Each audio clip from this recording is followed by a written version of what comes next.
Sabi nila, pag nag-alaga pa daw ng pusa, magkakaroon ka daw ng peace of mind. Oh, ngayon, nag-alaga ko ng pusa.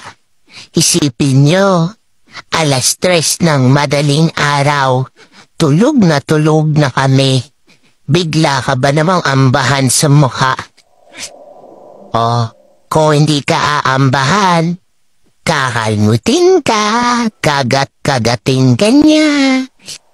Kasi nga, gusto niyang makipaglaro ng 3:00 ng madaling araw.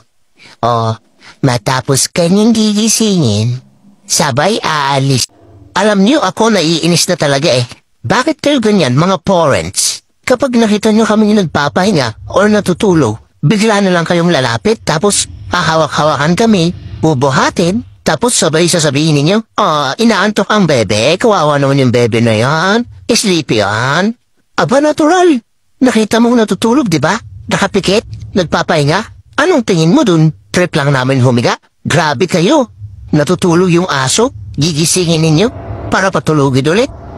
Ano ba naman yan? Pero pag kayo yung nagising namin, garit na garit kayo? Ay nako, ewan ko ba talaga.